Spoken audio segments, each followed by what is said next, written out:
Evangelio según San Mateo, capítulo 27, versículos 50 al 54. Gloria a Dios. Amén. Gloria a Jesús. Amén. Te exaltamos y te bendecimos, Señor, por siempre y para siempre. Tú eres Dios y fuera de ti, Señor, no hay quien salve. Aleluya.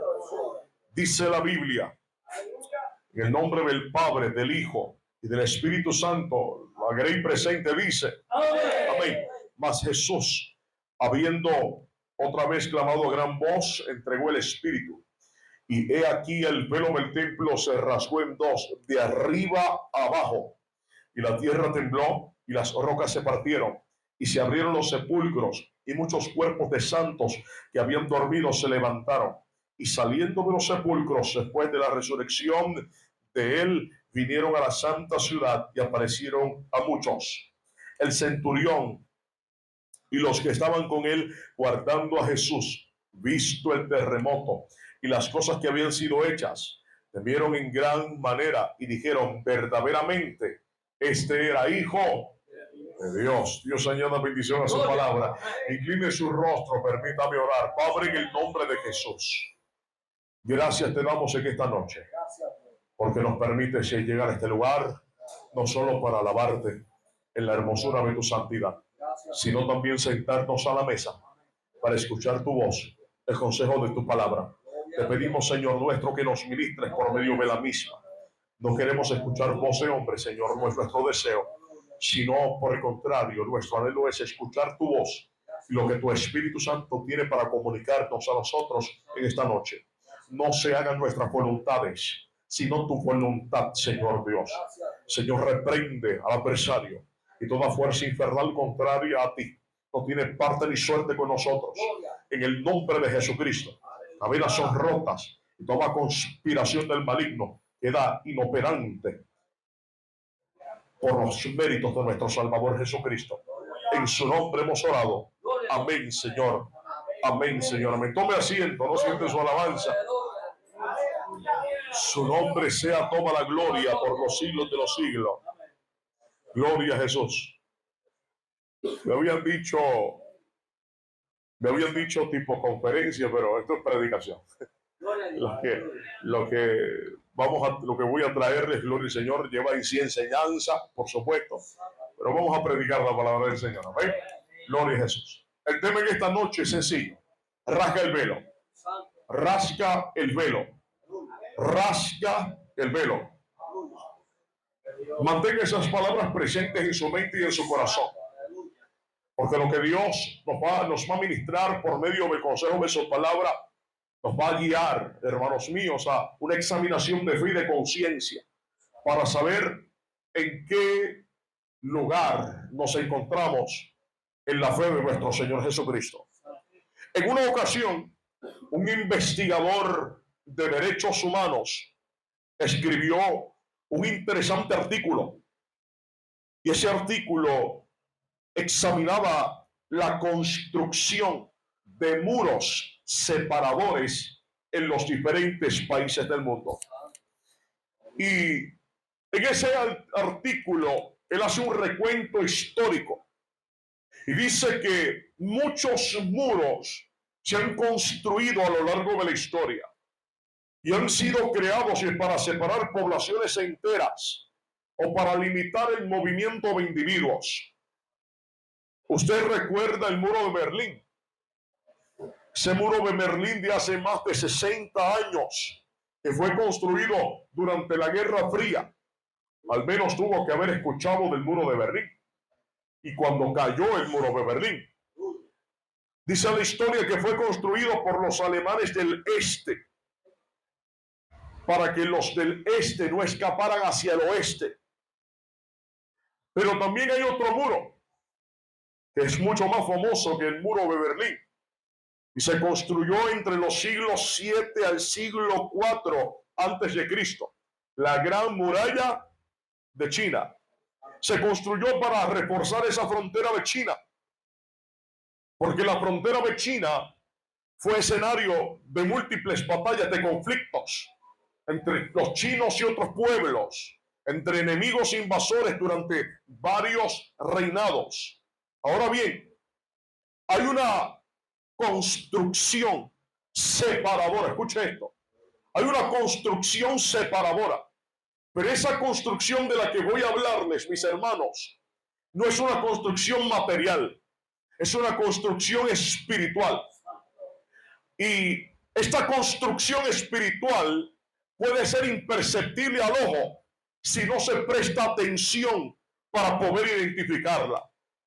Quiero hablarles acerca del velo, un velo separador, un velo que fue introducido desde el principio a través de las personas de Adán y de Eva.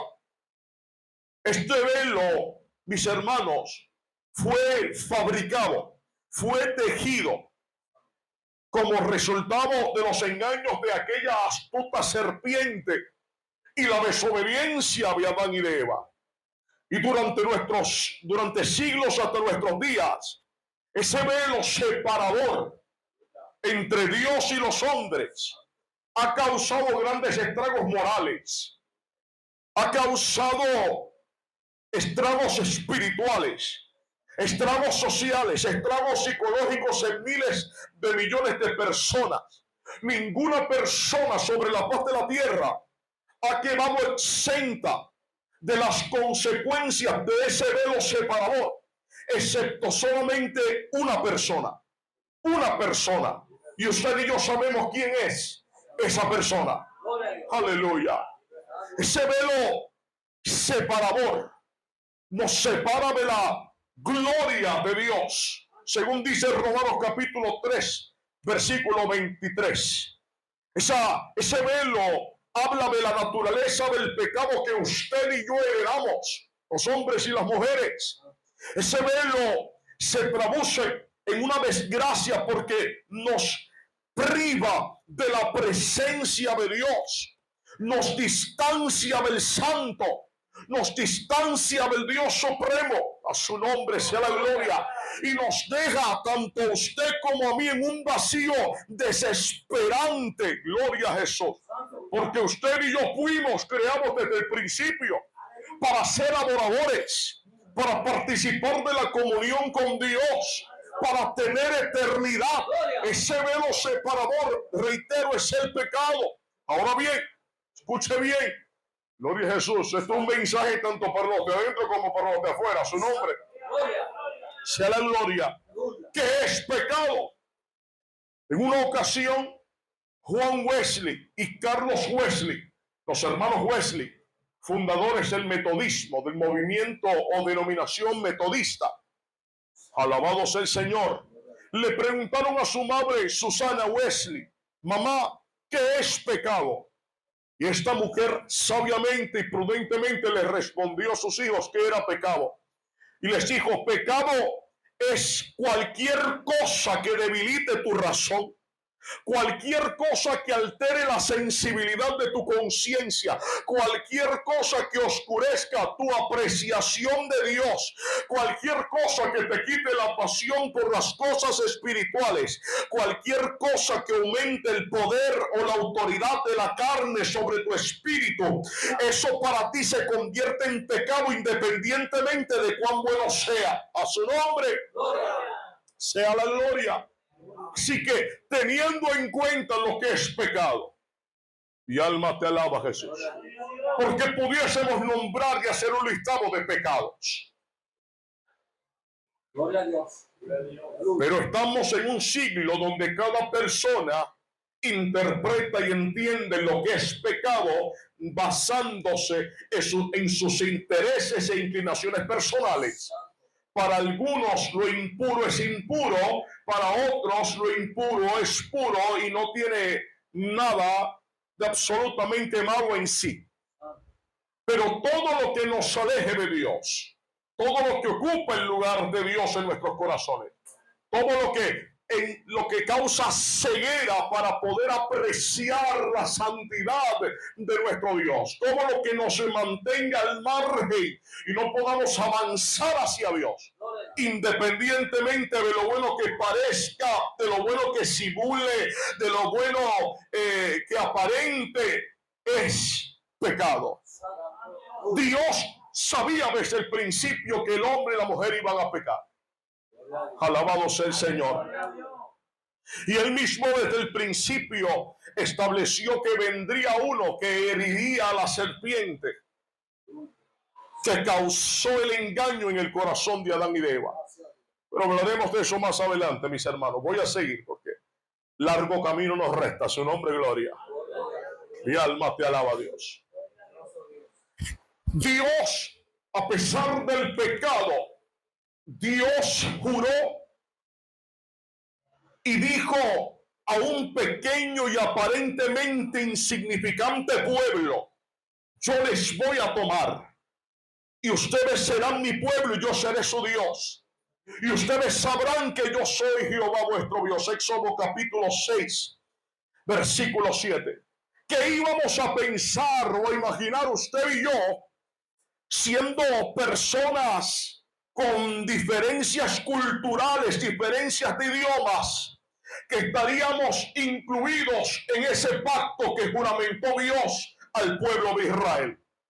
Dios se reveló al pueblo de Israel y Dios se ha revelado en nuestras vidas por medio de Jesús de Nazaret. Alabado sea el Señor. Dios se manifestó de forma visible al pueblo de Israel. Y para esto, Dios lo que hizo fue que entregó en manos del pueblo que Él escogió. Tenga eso en mente. Dios escogió a Israel. Pueblo insignificante aparentemente. Pueblo pequeño, echado a un lado. Pueblo bajo esclavitud.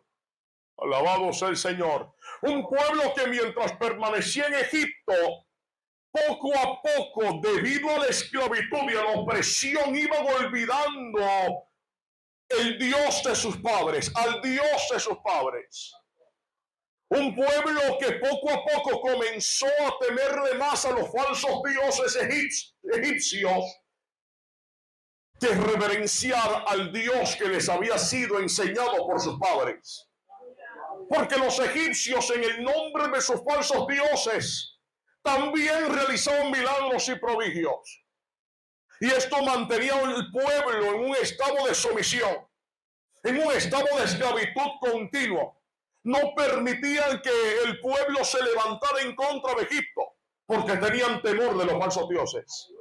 Por eso Dios escoge a Moisés, porque Dios escoge a quien Él desea escoger cuando Él quiere escoger y en la manera en que Él quiere escoger. Escoge a Moisés y le dice: yo te enviaré para que libertes a mi pueblo y lo saques de Egipto. Señor, ¿cómo yo haré esto?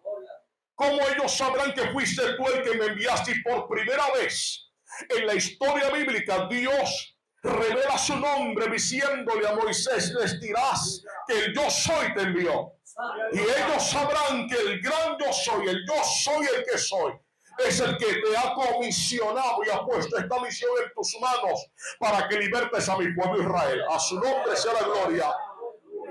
Aleluya. Así que Moisés obedece. Dios le pone a Aarón a su lado, a su hermano a su lado, para que hable por él. Moisés era tartamudo, usted lo recuerda, lo dice la Biblia. Y en todas las manifestaciones de las plagas de Egipto, de Dios para con los egipcios, Dios lo que estaba haciendo era encarando con cada plaga, encarando, confrontando de forma frontal, gloria a Jesús, a cada falso Dios que Egipto adoraba, proclamándose a sí mismo como el único, como el soberano, como el excelso, como el todopoderoso, como el varón de guerra. A su nombre sea la gloria. Esto inspiró al pueblo confianza, así que obedeciendo la voz de Moisés, emprenden su camino. Dios los defiende, abre el mar rojo, destruye a Faraón junto a su gente de a caballo y carrozas, los hunde en el mar, gloria a Jesús. Y el pueblo pasa a ser partícipe de una profecía proyectada, tierra que fluye leche y miel. Pero Dios no se queda ahí, ya los sacó de Egipto, los salvó, hizo de ellos su pueblo. Ahora la intención de Dios es morar entre su pueblo, y para realizar esto Dios les da el proyecto del tabernáculo al pueblo de Israel. El tabernáculo no nos habla de otra cosa, sino de reitero, la intención de Dios, el deseo de Dios de estar en medio de su pueblo, de pasearse en medio de su pueblo. Por esta razón, el tabernáculo, junto con todos sus elementos fabricados, instruidos por Dios con sus detalles, con sus respectivas medidas, respectivos colores, respectivos materiales, gloria al Señor. Todo, hermano mío, todo apuntaba desde la antigüedad a la persona de Jesucristo. Alabado sea el nombre del Señor, por siempre y para siempre. Así que Dios les entrega el proyecto del tabernáculo mobiliario, el tabernáculo móvil al pueblo de Israel, porque reitero, y quiero que esto se le quede grabado en su mente, la intención de Dios era habitar en medio de su pueblo de Israel. Por eso cuando el campamento se detenía, el tabernáculo se levantaba, la nube del Señor descendía sobre el tabernáculo y todo el pueblo reconocía que la majestad de Dios estaba posada sobre el tabernáculo. Aleluya. El tabernáculo, como usted bien lo sabe, tenía sus separaciones. Había un atrio exterior, había un lugar santo y había un lugar santísimo. Al lugar santísimo solo se podía entrar ¿cuántas veces al año? Una sola vez. ¿Y quién podía entrar? Solo quién podía entrar: el sumo sacerdote, para ofrecer la sangre de aquellos sacrificios que representan la limpieza de un pueblo que ha cometido pecado. Su nombre sea toda la gloria por siempre y para siempre. Y esto el sumo sacerdote lo hacía luego de haberse purificado a sí mismo. Sea bendito nuestro Señor por los siglos de los siglos. Así que, recapitulando, voy avanzando, gloria a Jesús, porque quiero llegar a la parte donde quiero llegar. Aleluya. Dios da el proyecto del tabernáculo al pueblo elegido por Él, al pueblo traído hacia Él, al pueblo redimido por Él, porque Dios levanta el yugo de esclavitud de los hombros del pueblo de Israel, al pueblo que Él cobijó porque los protegió, estando en el desierto, por el día columna, por la noche columna. Cuando el pueblo tenía hambre, envió Dios ¿qué? Maná. ¿Y qué más envió? Codornices. A su nombre sea la gloria. Cuando el pueblo tuvo sed, abrió fuentes de las rocas, gloria al Señor, para que el pueblo bebiese y saciase su necesidad. Por la sangre de machos, cabríos y de becerros, el pueblo que Él escogió, también Él lo santificó. Y ese pueblo, el que Él llamó, Él lo elevó para un santo destino. Gloria a Jesús. Ahora, no solo Dios le da el proyecto del tabernáculo al pueblo de Israel porque el deseo de Dios era morar con estos. Dice la Biblia en Proverbios capítulo 8, particularmente el versículo 31, me regocijo en la parte habitable de su tierra y mi deleite era estar con los hijos de los hombres. Qué bueno es saber que Dios desea morar con nosotros. Qué bueno es saber que Dios es un Dios personal, no un Dios impersonal. ¿Cuál es la diferencia, predicador? Un Dios personal se hace presente, está presente, se hace perceptible, se manifiesta, se revela. Pero un Dios impersonal es un Dios como el de los dioses del Olimpo. Se mantienen a distancia, solo alimentando su inmortalidad con las oraciones, las plegarias y las alabanzas del pueblo. Su nombre sea la gloria. Pero no están con el pueblo ni entre el pueblo. Se mantienen a distancia. Pero nuestro Dios es un Dios que hace acto de presencia. ¿Cuántos dicen amén? Alabado sea el Señor.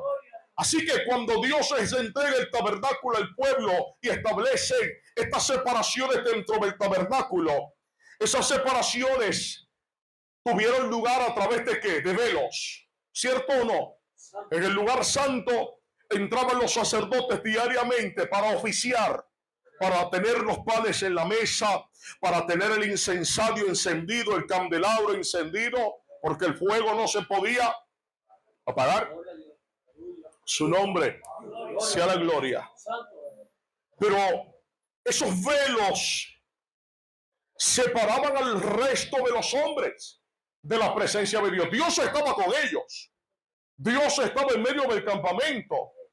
Pero los israelitas no podían contemplar fácilmente lo que había tras el tabernáculo, dentro del tabernáculo, porque solo los que Dios había escogido para oficiar podían entrar allí.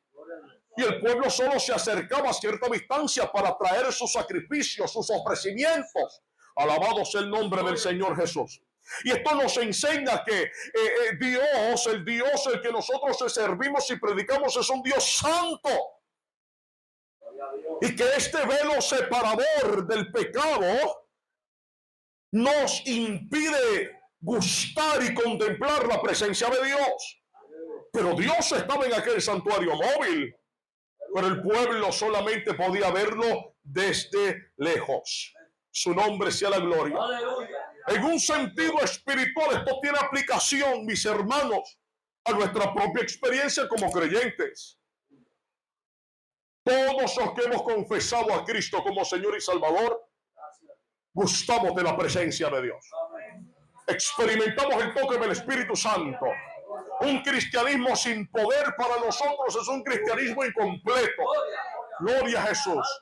Yo creo que el soberano Dios, Espíritu Santo, la tercera persona de la Trinidad, ansía moverse, desea moverse en medio de su pueblo en el día de hoy y por siempre. ¿Cuántos dicen amén? Hasta que la copa de los que le adoran reboseen de toda plenitud. Alabado sea el Señor hoy y siempre. Aleluya. Así que Dios les está diciendo con el tabernáculo: quiero morar entre ustedes, pero también en segundo lugar quiero que no pierdan de perspectiva que yo soy un Dios santo, un Dios celoso. Alabado sea el Señor. Aleluya. Y solamente ciertas personas capacitadas pueden acercarse a mi presencia. Aleluya. En tercer lugar, Dios les da el tabernáculo al pueblo de Israel para recordarles que somos personas llenas de pecados, llenas de corrupción y que estamos excluidos de la santa presencia divina. Gloria al Señor. Pero también en cuarto lugar, Dios les da el tabernáculo al pueblo de Israel para mostrar un plan divino. ¿Cuál es este plan divino? Lo que tenía lugar una vez al año. El sumo sacerdote entraba para ofrecer que la sangre de aquellos sacrificios. Hay un plan divino detrás de esa acción, de esa ceremonia. Su nombre. O sea, Dios les está diciendo a este pueblo, aleluya, todo lo que está ocurriendo es temporero. Todo lo que ocurre en el tabernáculo es temporero, porque las cosas van a cambiar. ¿Cuántos dicen amén? Mi alma te alaba, Jesús de Nazaret. Ese tabernáculo nos enseña y nos muestra la realidad de las cosas celestiales que habrían de ser manifestadas. Gloria a Jesús en la persona de nuestro Señor Jesucristo. Ahora bien, voy a la parte que quiero llegar rápido. Gloria al Señor. Te prometo que termino en 5 minutos pentecostales. Alaba. Aleluya. Ese primer tabernáculo en el desierto duró 480 años antes de que dejara de usarse. Después, bajo la autoridad y el liderato de Salomón, se levanta el segundo templo. Un templo precioso, un templo inmenso, un templo recubierto de oro, adornado con piedras preciosas. Un templo que causaba la admiración de aún aquellos que no servían a Jehová, el Dios de Israel. Pero ese segundo templo, mis hermanos, dejó de existir. Dejó de existir este segundo templo. Y luego se levanta un tercer templo. Y es el templo en la época de Zorobabel. Usted puede leer acerca de ese templo en el libro de Esdras y en el libro de Nehemías. Aleluya. Así que ya tenemos 3 tabernáculos. 3. Tabernáculo móvil o mobiliario del tabernáculo de Salomón o el templo de Salomón y el templo de Zorobabel. Pero ¿qué ocurre con este templo? Que también es destruido. Así que se levanta un cuarto templo en la época de Herodes. Y este cuarto templo, mis hermanos, fue construido sobre el templo de Zorobabel para no interrumpir el servicio religioso a Dios, la adoración a Dios. Y fueron los mismos sacerdotes los que construyeron los lugares santos de ese templo. Aleluya. Pero aún así, en estos templos, mis hermanos, había algo, estaba ocurriendo algo. Usted recuerda que Jesús de Nazaret estuvo allí a la edad de 12 años, ¿verdad que sí? Pero más adelante Jesús de Nazaret visitó nuevamente ese templo. Pero cuando Jesús visita ese templo, ¿a quiénes se encuentra allí? A mercaderes, a comerciantes, vendiendo. ¿Y qué hace Jesús? ¿Se enojó? Se enojó. No se enojó porque hubiesen mercaderes ni comerciantes. Entienda algo. Cuando usted busca el contexto cultural, usted entiende que siempre habían mercaderes y comerciantes cercanos al templo. Siempre, siempre. Cuando Jesús fue a la edad de 12 años, allí estaban los mercaderes. Lo que a Jesús le enojaba fue, o lo que a Jesús le enojó fue, que aquellos comerciantes inflaban los precios, abusaban de las personas de escasos recursos y estaban impidiéndole al pueblo humilde acercarse a Dios para ofrecer sacrificio de alabanza. Y Jesús se enoja. Y por eso dice: ¿qué pasa con mi casa? Que ha sido hecha cueva de ladrones. Así que Jesús vuelca las mesas y comienza a sacar a todos con un látigo. ¿Por qué? Porque les estaban impidiendo al pueblo, voy a repetirlo, acercarse a Dios. Acercarse a Dios. La entrada, aleluya, para alabar, para oficiar el culto, estaba siendo interrumpida por gente mercader, por gente que había inflado los precios, por gente que abusaba. ¿Cuántos alaban a Dios? Me parece a los políticos de Puerto Rico, alabados en nombre de Jesús, inflando precios y de todo un poco. ¿Cuántos bendicen a Dios? Aleluya.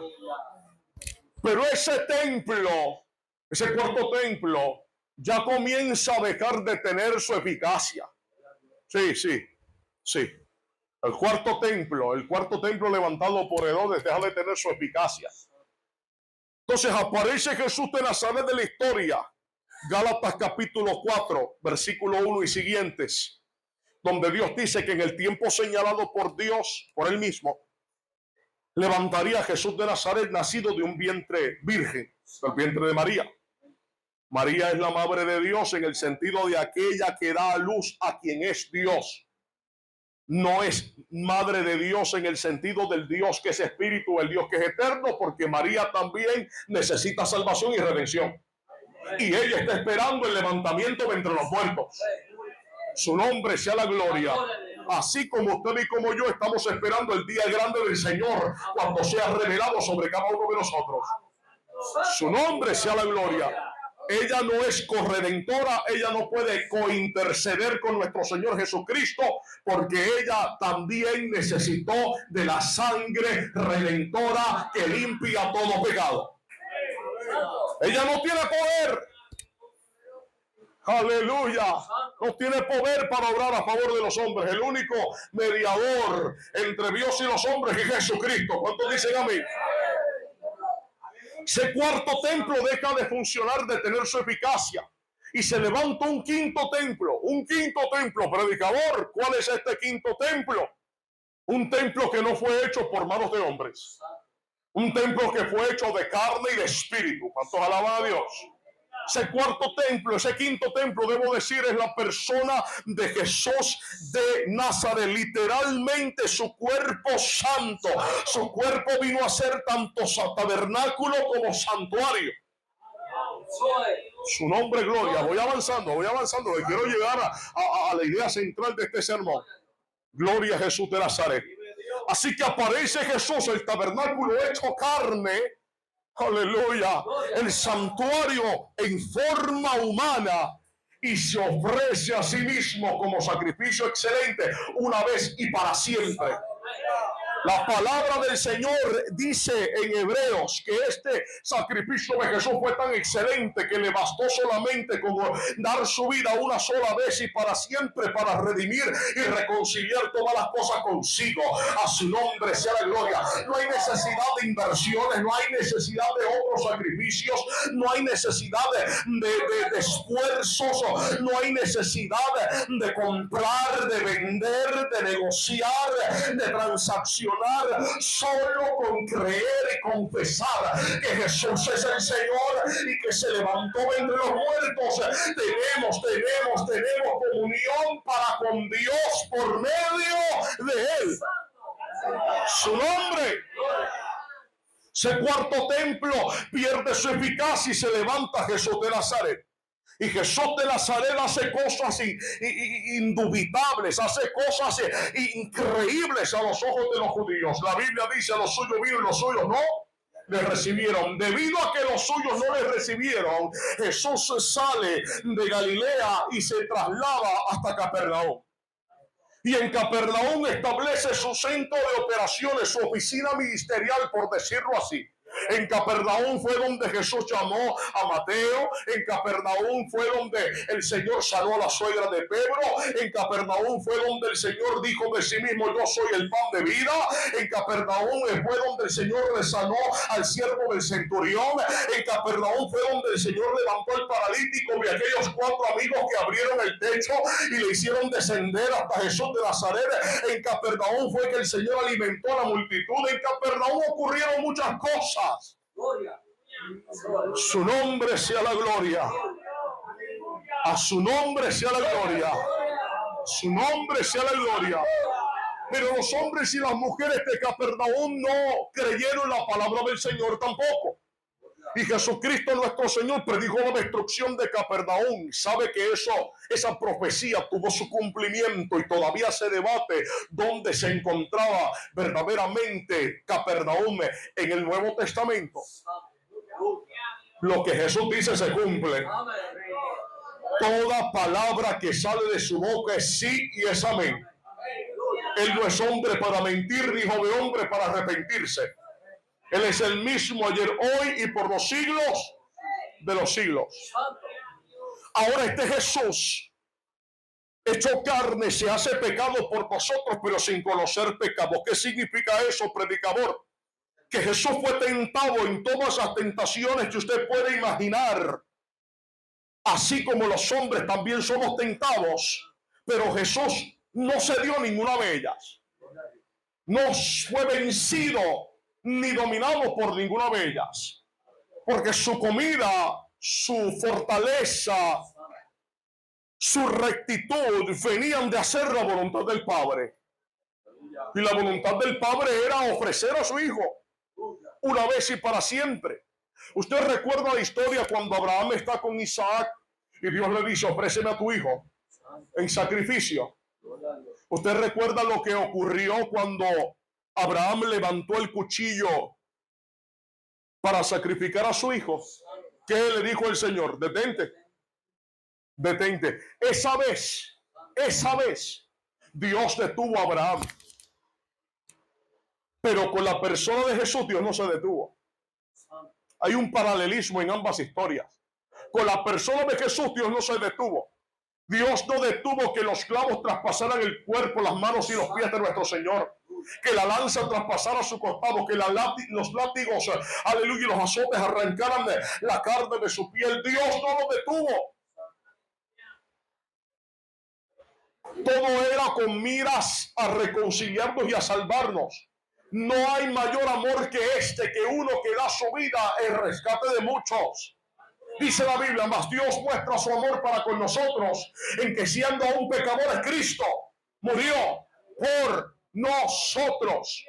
En Adán, en la persona de Adán, todos estamos caídos. Todos somos pecadores. Por la persona de Adán se introdujo ese pecado que fue traspasado a todos nosotros de generación en generación. Pero donde se cayó el primer Adán, se levantó un segundo Adán. Donde fracasó el primer Adán, se levantó uno triunfando. Alabado sea el Señor Jesucristo por siempre y para siempre. Allí donde Adán fue vencido, Jesucristo venció una vez y para siempre. Por esto la Biblia dice: ¿dónde está muerte tu aguijón? ¿Dónde, oh sepulcro, tu victoria? Sorbida es la muerte en victoria. El verbo sorber viene de la palabra absorber. Con su victoria Jesucristo absorbe el poder, absorbe el poder de la muerte, nos libra de la muerte eterna, nos libra de todo pecado que nos asediaba. Toma el acta del pecado y de la muerte, clavándola consigo en la cruz del Calvario. Expone al enemigo de las almas y a sus secuaces, avergonzándolos también allí en la la cruz del Calvario. Y esa victoria, esa gloria que viene a través de sus méritos y de su sacrificio nos dio la iglesia. Por eso dice: en mi nombre echarán fuera demonios, en mi nombre perdonarán pecados, en mi nombre sanarán a los enfermos, mayores cosas harán en mi nombre. Su nombre, gloria al Señor. Aleluya. Y Jesús, el hombre que murió porque quiso, cuando quiso y como quiso, voluntariamente vacía su vida en la cruz del Calvario. Deja todo allí. En Puerto Rico decimos: dejó el pellejo. Sudor y sangre, todo lo dejó allí. El depósito que cubriría multitud de deudas y de faltas fue puesto, fue presentado honorablemente allí en la cruz del Calvario. Tanto así que a Dios le agradó este sacrificio, dice Filipenses capítulo 2. A Dios le agradó. Y por cuanto a Dios le agradó, Dios quiso exaltarlo hasta lo sumo, dándole un nombre que es sobre todo nombre, para que ante el nombre de Jesús se doble toda rodilla de los que están en el cielo, en la tierra y debajo de la tierra, y toda lengua confiese que Jesucristo es el Señor, para la gloria de Dios Padre. Santo es el Señor. Ese nombre todavía hace que los demonios crean y tiemblen. Ese nombre todavía liberta cautivos, todavía liberta esclavos, todavía liberta a los que están en depresión, en oscuridad, en tinieblas. Ese nombre todavía rescata a los pecadores. Ese nombre todavía liberta a los adictos. Ese nombre transforma a los alcohólicos. Ese nombre cambia el corazón de los adúlteros. Es ese nombre que es sobre todo nombre en el que tenemos salvación. No hay otro. ¡Aleluya! Ahora hay algo particular. Jesús está vivo y en el templo los velos están intactos. El velo del lugar santo, que oculta el oficio de los sacerdotes de los ojos del público, y el velo del lugar santísimo, que oculta la gloria del Señor que se hallaba tras él, de los ojos de los sacerdotes. ¿Qué había tras este último velo? El arca. ¿Qué había dentro del arca? Maná, la vara florecida de Aarón y las tablas que Moisés escribió. ¿Por qué digo que Moisés las escribió? Porque usted sabe lo que pasó cuando Moisés se enojó. ¿Qué hizo? ¿La rompió? Y Dios, es como si Dios le hubiera dicho: ah, la rompiste tú, ahora la vas a hacer tú. A usted cuando pequeña, su mamá o su papá no le dijeron algo así: ah, lo rompiste, ahora lo arreglas tú. ¿Ah? Metiste la pata, ahora arreglas el asunto tú. Alma mía, alaba a Dios. Aleluya. Y allí estaba. Y esta arca, recubierta de oro, adornada por querubines. En esta arca se encontraba el propiciatorio, que era el envase o el lugar donde se esparcía la sangre, como símbolo de la limpieza del pecado del pueblo. Y como les dije, no había quien entrase allí. Pero algo cambia en el momento en que Jesús está en la cruz del Calvario. Aquel velo que ocultaba el lugar santísimo,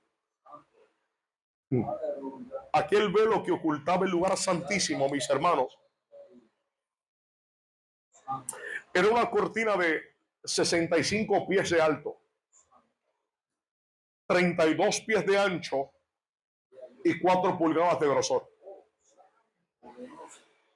4 pulgadas de grosor.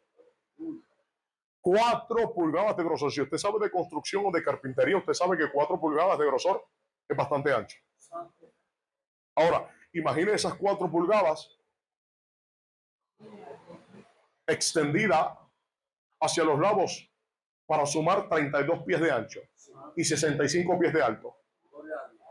Dice Josefo que fue un historiador del cristianismo, que se necesitaban alrededor de 70 a 80 hombres solamente para desmontar ese velo y enrollarlo.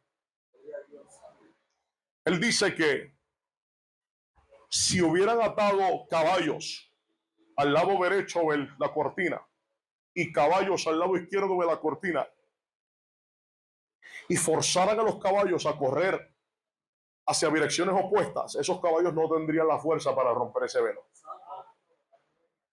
Era un velo pesado, era un velo grueso, era un velo bien construido. Su nombre sea la gloria. Así que es difícil siquiera de moverlo. O sea, si alguien quería pasar al lugar santísimo, tenía que hacer un esfuerzo para poder echar a un lado este pesado velo y poder pasar. O sea, con esto Dios se está comunicando proféticamente al pueblo: mi presencia es inaccesible, mi santidad es inaccesible. Los sacrificios no bastan, los machos cabríos no bastan, las ovejas no bastan, los becerros gordos no bastan. Pero vuelvo y le digo, hermanos, algo ocurre cuando Jesús de Nazaret está en la cruz del Calvario. Porque Jesús de Nazaret, siendo él mismo el tabernáculo hecho carne y el santuario hecho carne, toma todas las cualidades de ese templo hecho por manos de hombres y las aplica a sí mismo. Alabado sea Jesús. Aleluya. Por eso nuestro Señor Jesucristo le dijo a sus discípulos: ustedes ven este templo va a ser destruido y en 3 días será reconstruido. Señor, pero ¿cómo va a ser eso? ¿De qué tú hablas, Señor?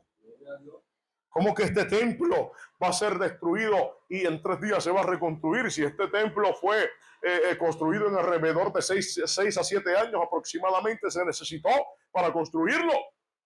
Y tú dices que en 3 días. Y el Señor, por supuesto, estaba hablando de sí mismo, de su persona. Así que en Jesús están contenidas las mismas cualidades que están en el templo, están contenidas en la persona de Jesús de Nazaret. Pero esto es algo misterioso, mis hermanos, porque Jesús no solamente es templo, Jesús también es sacrificio. El cordero que había de ser sacrificado. Entonces, estando Jesús de Nazaret pagando nuestro alto costo para comprarnos, aleluya, en el momento último en que Él da su suspiro, en el momento último en que Él expira, algo ocurre con el velo. Parece que mientras el cuerpo de nuestro Señor Jesucristo estaba siendo quebrantado por los látigos, por los azotes y por la pesada cruz que estaba sobre sus hombros, mientras el cuerpo de nuestro Señor sufría, parece que el velo también se debilitaba. Alabado sea el nombre del Señor. Y esto no lo dice en ninguna parte de la Biblia, ni tampoco las fuentes extrabíblicas. Lo del Señor solo utilizo algo de mi imaginación. Yo quisiera pensar que mientras el cuerpo de nuestro Señor Jesucristo cedía voluntariamente a los poderes naturales de la muerte, alabado sea el Señor, también el velo del templo iba debilitándose. Imagine usted este escenario: los sacerdotes oficiando, viendo que todo estaba en su lugar, preparando, gloria al Señor, el momento del culto de la tarde, y de momento cuando Jesús expira y entrega su espíritu, el velo se rasga de arriba abajo, dejando entrever el lugar santísimo, dejando completamente abierto el lugar santísimo. Eso es un momento histórico, porque el gran velo que separaba el lugar santo del lugar santísimo no fue rasgado por los hombres, no fue rasgado por los sacerdotes, no fue rasgado por los sumos sacerdotes, fue rasgado por Dios. ¿Cuántos dicen amén? Aleluya. Y yo quiero que usted me entienda algo: el velo no se rasgó de abajo hacia arriba, el velo no se rasgó de un lado hacia el otro, el velo se rasgó de arriba abajo. Y esto implica, mis hermanos, que el rasgamiento del velo tiene origen en la intención de Dios de dejar entrar a todos los que Él ha redimido con su sangre. ¿Cuántos dicen amén? Desde entonces todos los que son redimidos pueden entrar a la misma presencia de Dios cuantas veces deseen, cuantas veces gusten, cuantas veces quiera. Hay poder en el nombre del Señor. Pero como el sacrificio de nuestro Señor Jesucristo tiene resultados universales, ¿cuántos dicen amén? Porque Cristo no solo murió para los boricuas, Cristo no solo murió para dominicana, Cristo no solo murió para hondureños, salvadoreños, ingleses, chinos, israelitas, judíos o no judíos. Cristo murió por todos, absolutamente por todos. ¿Cuántos dicen amén? El evangelio no nació en Puerto Rico, alabado sea el Señor. ¿Cuántos dicen amén? Aleluya. Jesús mismo dijo, la salvación viene de los judíos. Porque él mismo fue judío. Su nombre, gloria. Aleluya.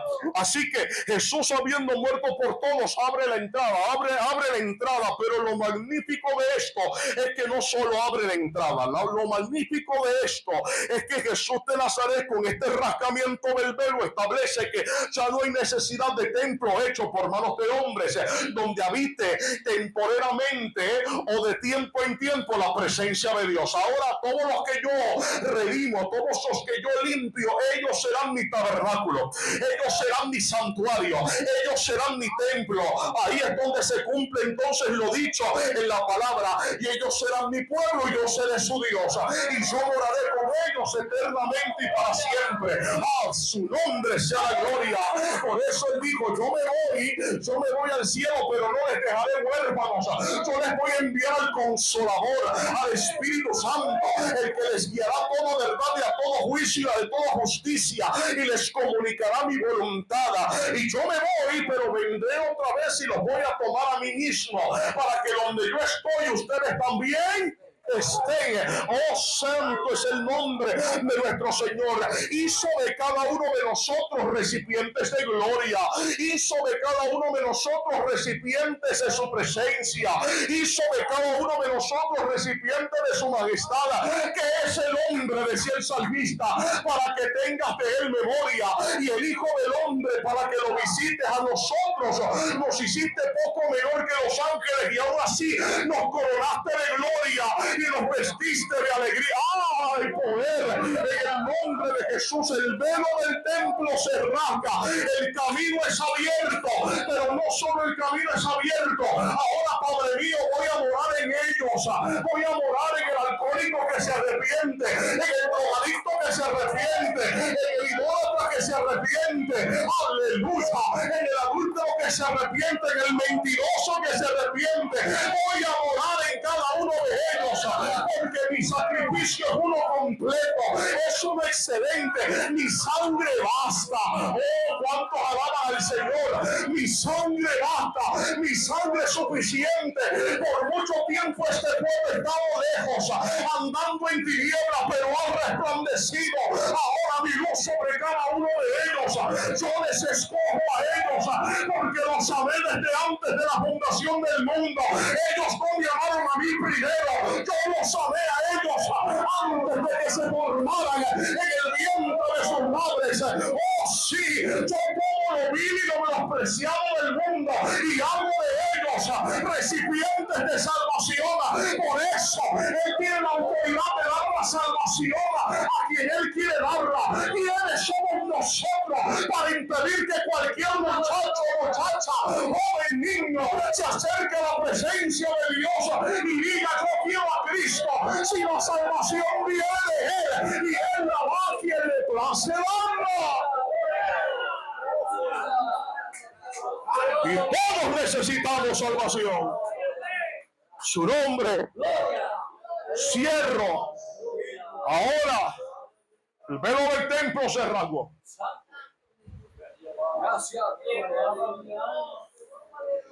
Que ni el mundo ni el diablo te intimide a acercarte a Dios.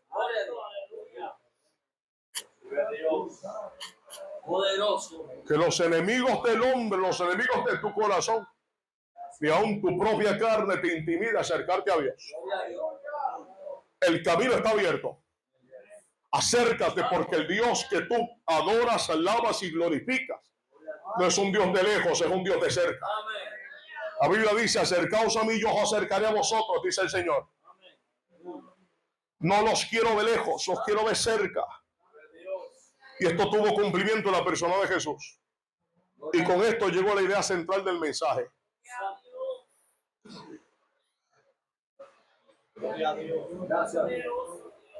El tabernáculo de Jesús, el tabernáculo hecho carne, es partido, es quebrantado, es destruido. Se levanta el tercer día de entre los muertos, porque de eso se consta nuestra fe, de que el Señor le levantó de entre los muertos. Y hay evidencias de testigos que le vieron levantarse de entre los muertos y aparecérseles. Y no fueron 2 o 3 gatos, como decimos en Puerto Rico. Fueron más de 300 personas que lo vieron. Y esa tradición oral, ese testimonio oral pasó de generación en generación. Más lo que los discípulos hacían por el nombre de Jesús y el poder del Espíritu Santo. Bendice, alma mía, al Señor. Ahora bien, Jesús muere, abre el camino y se levanta un sexto tabernáculo. Él levanta un sexto tabernáculo. Ese sexto tabernáculo es la iglesia.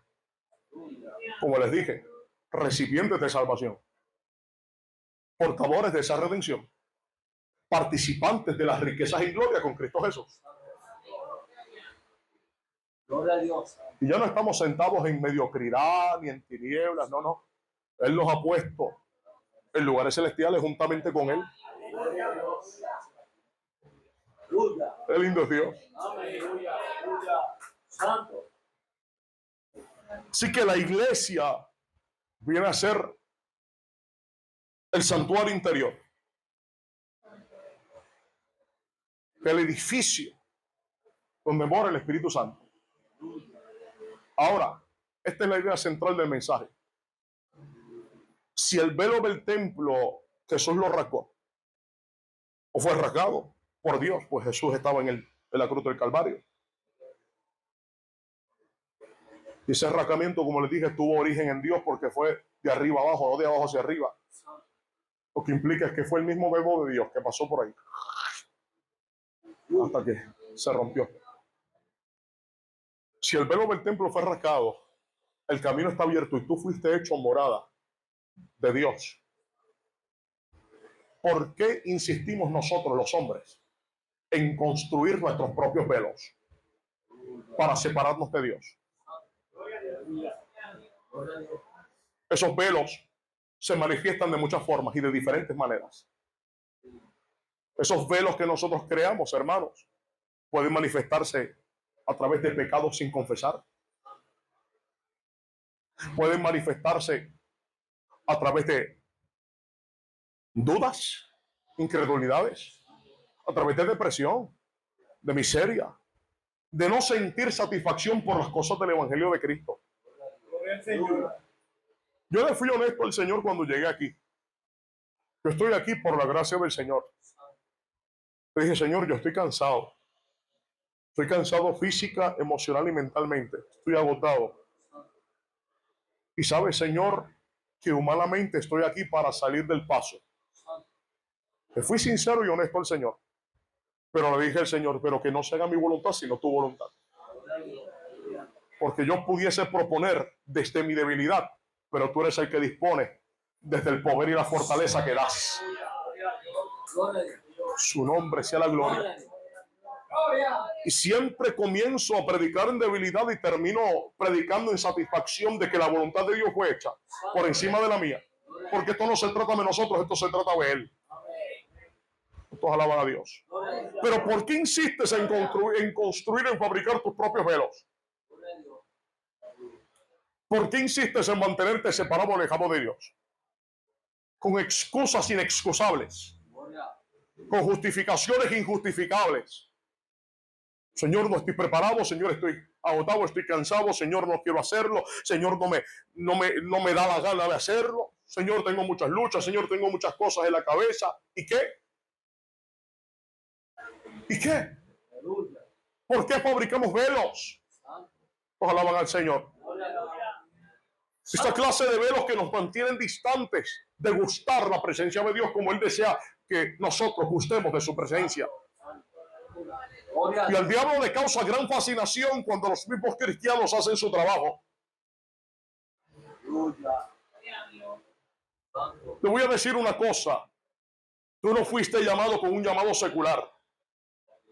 Tú fuiste llamado con un llamado santo y elevado. La obediencia que tú realizas no es una obediencia secular, es una obediencia santa. Y tal vez no veas la recompensa en esta vida, pero la verás en la vida venidera.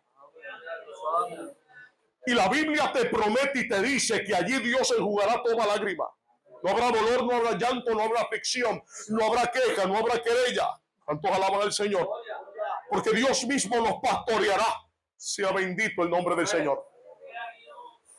¿Hay consecuencias y dificultades en este mundo? Claro que sí. Pero el camino del creyente no es un camino sin premios, sin satisfacción, sin galardones. Puestos los ojos en Jesús, el autor y el consumador de la fe. Pablo dice, dejo lo que queda atrás y me extiendo a lo que está por delante, mirando al blanco del supremo llamamiento en Cristo Jesús. O sea, por donde quiera que tú te metas y yo me metas, todo apunta a que la persona de Jesucristo es más que suficiente, sean cuales sean nuestras necesidades. Tienes falta de poder, ve a Cristo, clama a Cristo, invoca a Cristo. Tienes falta de autoridad para poner en orden tu casa, consulta a Cristo, ora a Cristo, ruégale a Cristo. Hay poder en el nombre del Señor. Hay necesidad de sanidad en tu cuerpo, por su llaga eres curado. Hay necesidad de provisión, Él te da todas las cosas conforme a sus riquezas en gloria. Pedid y se os dará, buscad y hallaréis, llamad y se os abrirá. La Biblia nos dice, Jesús dijo, primeramente busca el reino de Dios y su justicia, y todas las demás cosas te serán añadidas. Mira, esta semana para mí ha sido una semana bien terrible, de muchas batallas mentales. ¿Por qué? Porque estoy desempleado desde el mes de febrero. Y predicador, ¿qué ha hecho? Buscar trabajo. ¿Y por qué no trabaja? Porque no me llaman. Reparto resumen, reparto aquí, me dicen haz esto, otro, busco maneras, busco formas. Y Dios me tiene predicando. Y predicando. Y predicando, y predicando, y predicando. Predicar cristocéntricamente y predicar la verdad no es algo que remunere, ¿sabe? Y yo no hago esto por dinero, me libre Dios. Me libre Dios. Esta semana lloré amargamente. Y le dije, Señor, tú sabes que yo necesito. Y yo no quiero permitirme a mí ver predicaciones o ver invitaciones como una fuente de ingresos. El Señor reprenda. No, Señor. Porque en el momento en que yo haga eso, voy a estar comprometiendo ciertos principios y ciertos valores con tal de agravar a los oídos de los hombres. Yo solo quiero predicar tu palabra, quiero predicar tu verdad enteramente. A la manera en que me sea posible entenderla, comprenderla y enseñarla. Porque también entiendo que mi mente es finita. Yo no sé todas las cosas. Tú sí, Señor. Su nombre sea la gloria. Y esta semana lloraba amargamente y le decía, Señor, haz algo. Haz algo. Usted se preguntará, ¿y qué pasó, predicador? Nada, todavía sigo esperando.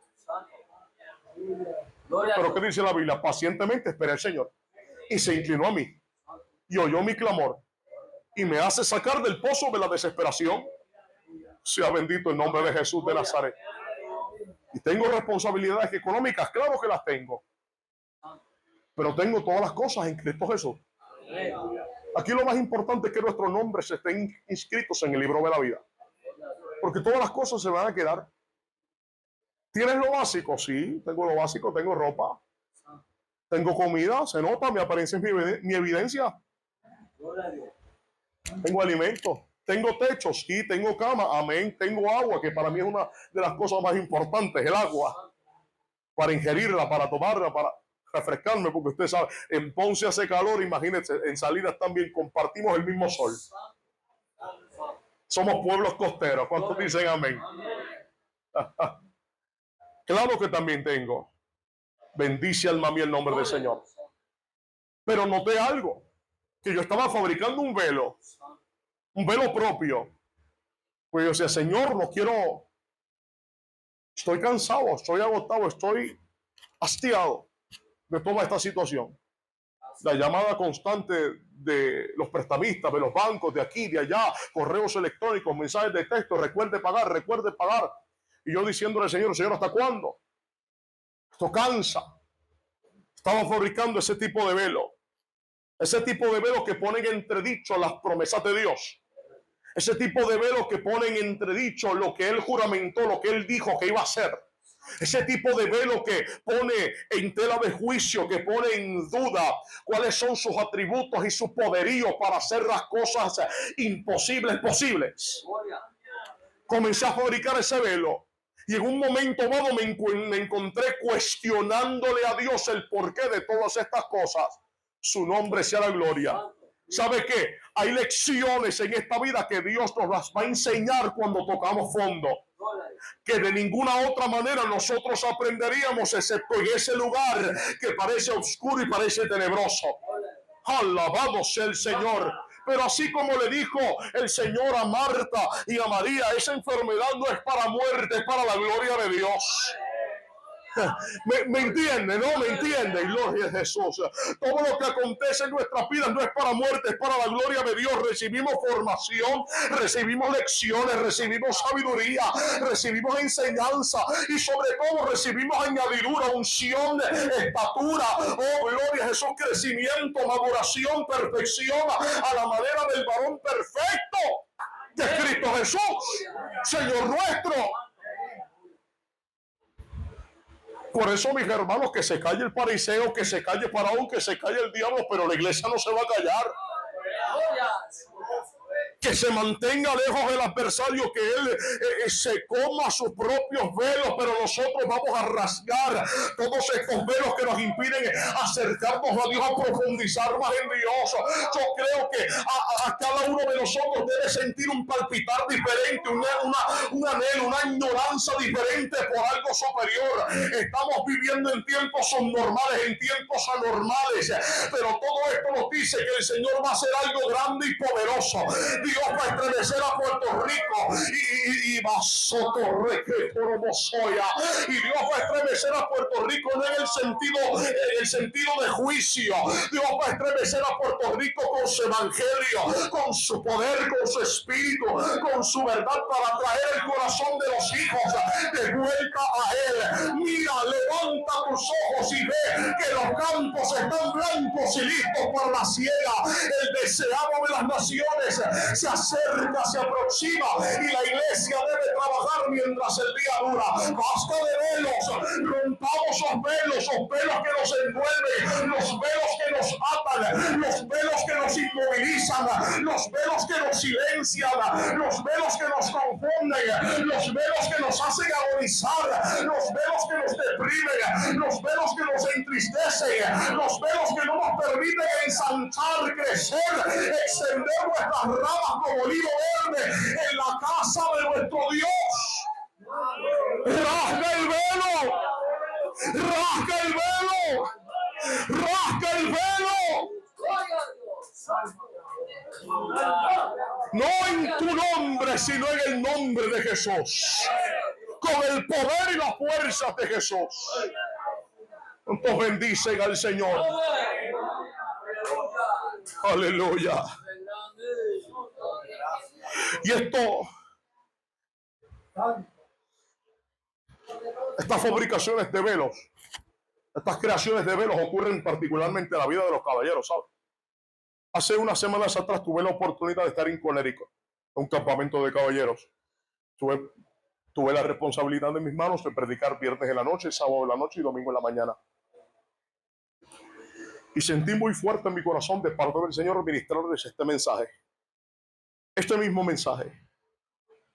Y para mi sorpresa, al final de la administración, se acercaron caballeros para tener unas sesiones de consejería, para conversar. Y me decían, varón, yo tengo unos velos. Esos velos son obsesiones. Esos velos son adicciones. Otro me decía adicciones. El otro me decía, varón, tengo un velo que rasgar. Y es un velo de obsesión por las armas de fuego. Y Dios me ha revelado y me ha mostrado que en mi casa ronda un espíritu de muerte. Y incluso me ha mostrado que le he quitado la vida a otra persona con mis armas. Pero Dios me habló y es el tiempo de rasgar el velo. ¿Lo ven? Eso fue viernes, sábado en la madrugada. Y ya el tiempo había pasado. Me escribe el miércoles de la semana siguiente y me dice, varón, rasgué el velo. Ya lo rasgué. ¿Qué hiciste? Las vendí porque en el estado donde él se encuentra son legales. Él tenía licencia para portarlas. Y ahí hay compradores y vendedores. Y él fue a una tienda y las vendió y se deshizo de todas. Y me dijo, ahora la única arma que tengo tiene 66 balas. Y todas ellas reparten vida. ¿Cuántos alaban la gloria de Dios? Sea bendito el nombre de Jesús. Y fue una confrontación, fue un confrontamiento porque Dios invitó, el Espíritu Santo nos invitó a examinar nuestra conciencia y fue personal. ¿Dónde estamos parados? En Cristo. ¿Cuál es nuestro verdadero avance o detenimiento en la vida cristiana? Aleluya. El llamado del Evangelio de Cristo es un llamado al seguimiento, es un llamado a la acción. Dios te coloca delante de una decisión. Esta decisión es vida o muerte. Tú decides, tú escoges a qué Señor vas a servir. Pero tu corazón no puede inclinarse a dos señores, porque terminarás amando a uno y aborreciendo al otro. Una fuente no puede brotar dos aguas. Así que la exhortación para ustedes, hermanos míos, en esta noche es rasgar el velo. Sea cual sea, identifícalo. Llámalo por su nombre. Ve a la presencia de Dios. Y dile, Señor, tengo este velo sostenido en mis manos, que me está apartando de ti, pero no tengo la fuerza, ni la moral, ni la voluntad para romperlo. Pero si tú me ayudas en esta hora, Espíritu Santo, yo podré rasgar este velo de una vez y por todas, para que finalice el reinado de este velo sobre mi corazón, el imperio de este velo sobre mi avance y mi caminar cristiano. Porque no te creas, hermano mío, y con esto cierro, que Dios te va a permitir el desaliento.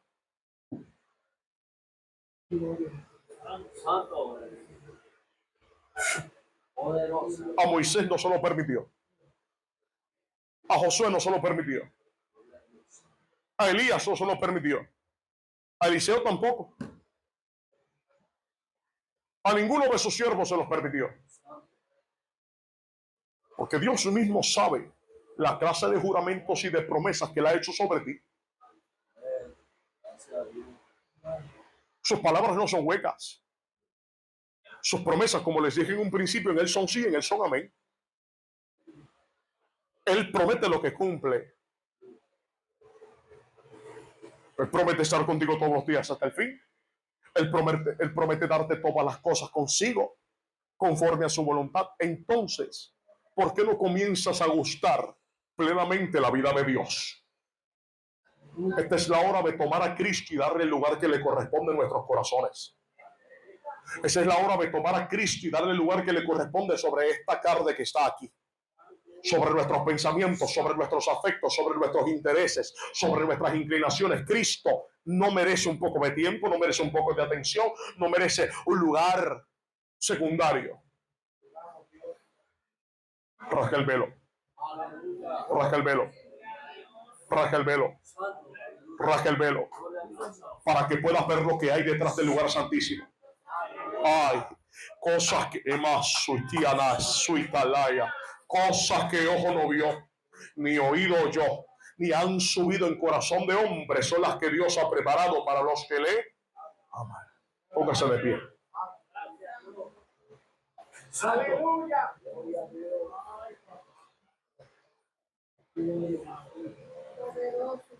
Teníamos que pasar por la historia de los muros, por la historia de los tabernáculos, para llegar a entender lo que significa el rasgamiento de ese velo. el rasgado de ese velo. Poderoso. Y eso que no me dio tiempo de comprar tela, porque yo compro un pedazo de tela para rasgarlo aquí. No me dio tiempo. Alabado sea el Señor. Y no me iba a atrever a tomarle prestada una cortina a mi madre porque la sangre iba a correr y cabezas iban a rodar. Aleluya. Usted nunca toque las cortinas de una mujer. Nada más. Incline su rostro. Vamos a orar. Padre, en el nombre de Jesús, te doy gracias. Te doy gracias, Señor Dios, por la bendición, por la oportunidad que me diste de predicar tu palabra. Te pido, Señor y gran Dios,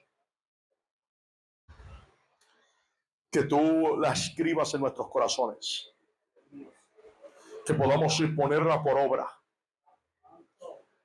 Concédenos el poder, la fuerza en Cristo Jesús y en el Espíritu Santo para rasgar los velos que muchas veces nosotros fabricamos. Llámense como se llamen, pero todo lo que nos impide, Señor, acercarnos más a ti, ser semejantes a ti, ayúdanos a vencerlo en el nombre de Jesús de Nazaret, porque separados de ti nada podemos hacer. Sin tus fuerzas no podemos lograr absolutamente nada, Señor. Por eso te pido, Señor, que fortalezcas a tu iglesia, a tus siervos, que derrames tu unción, tu ungüento sobre cada uno de ellos, que llenes sus bocas de autoridad, sus labios de oraciones, de palabras inspiradas, Señor nuestro. En el nombre de Jesús de Nazaret, echamos sobre ti toda carga, preocupación, ansiedad y todo lo que nos aqueja y agobia, Dios. Comienza, mi Señor, a glorificarte en nuestras vidas. Sé nuestro Dios y nosotros tus hijos. Comienza, Espíritu Santo, a manifestarte plenamente y abiertamente en nuestras vidas, hasta que no quede nada de nosotros, sino que solo seamos el reflejo de Jesús de Nazaret. Glorifícate, Señor, te rogamos, en el nombre que es sobre todo nombre, y que el diablo no gane ventaja alguna sobre nuestros hermanos. Por Jesucristo hemos orado. Amén, Señor.